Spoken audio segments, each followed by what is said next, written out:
So would someone like to tell me more about your business idea? Yeah, okay. We are planning to introduce more of the native species in our area in order to produce more pollination and um, which would, in result, just keep going back and forth. It's like a negative feedback loop, which would keep recreating the pollinators and the native species in the area in order to help the environment thrive in the area. All of our equipment and business and everything with that, like that, in that matter, would be powered by solar panels, which would be all natural. It would not need renewable. It's all like renewable. It's not ever going. It's never going to run out. And here we like tried to show how we were going to plant the native species. There's a bunch of native species that we could introduce to the environment, such as what was the goldenrods in our area. That's actually the state flower, yeah. And here we show how we're gonna display the hives throughout the area. Basically, plants in between.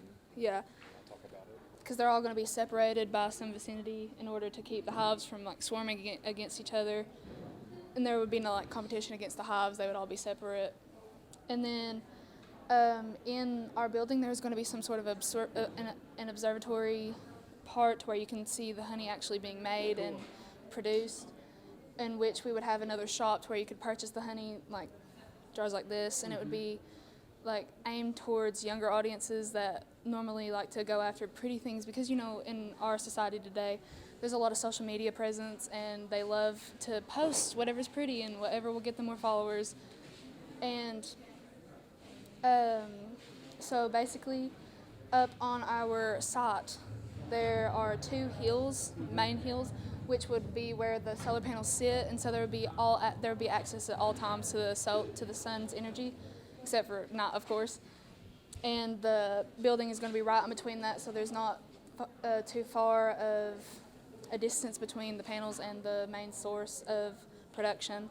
And then we're going to have a little walkway to where you can observe the actual bees and like look over to see the scenery and the plants and everything. And there would be no harm to people like wanting to look and watch, because it's spacious enough to where there would be no contact with bees, and even if there was, it would be minimal.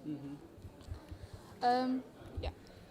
The main purpose of our model and our whole idea is to just promote native species, bring back the bees, because the bees are dying off. It's a proven fact. It's due to climate change. It's due to all kinds of different factors.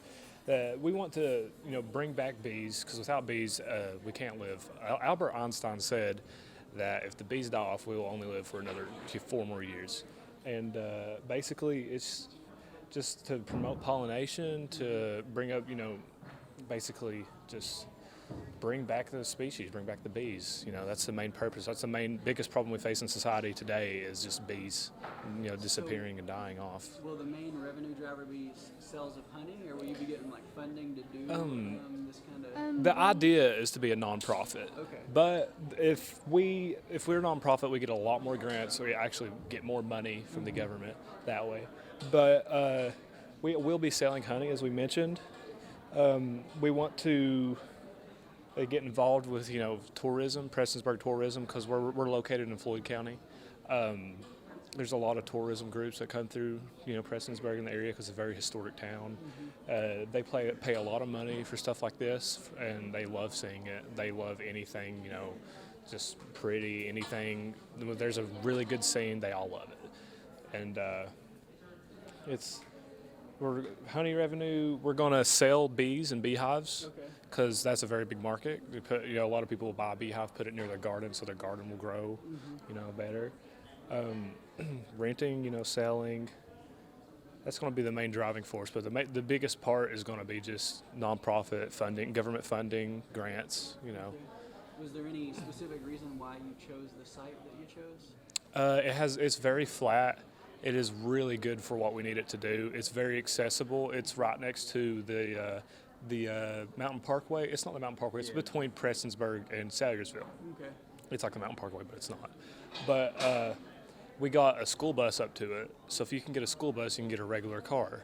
And it's just very flat. It's very open. It's a very just all-around good location. There's a lot of water, a lot of So the soil is great. This is a good place. So what was your all's favorite part about the project? Personally, my favorite part was actually going up to the site and visiting it. And then another part that I think all of us enjoyed was being able to grow closer to our original coach, Josie Tackett, who a few months ago was diagnosed with leukemia. So she had to be removed from our project, of course, for treatment. It just really gave us an opportunity to become closer to her, know more about her, and it's just given us a good support system. So. My favorite part was last week we went to go get drone footage at the place, and so it was me, him, and one of my friends who has a drone, and we just went up there. We just had a ball. We had a great time. We got a lot of good footage, which we didn't put most of it in the PowerPoint, but it was just a fun time overall. Had a lot of good times with a lot of good people.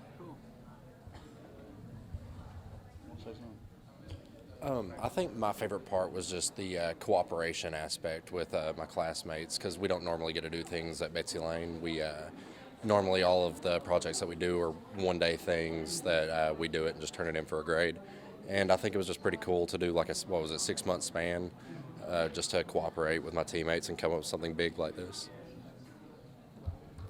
Like he said, my favorite part was probably when we went to go get the drone footage, because I've been up there a lot ever since I was real little, and after they closed the gate, you can't hardly get back up there anymore, and so John Collins, the person who owns a gate down there, to be able to go up it, opened it for us. So we were able to go up there and get drone footage, and I was able to reminisce pretty much. John Collins was also the man that owned the last mine that was there, the last company. He owned it last. Cool. Well, thanks. I'm glad you guys enjoyed the project.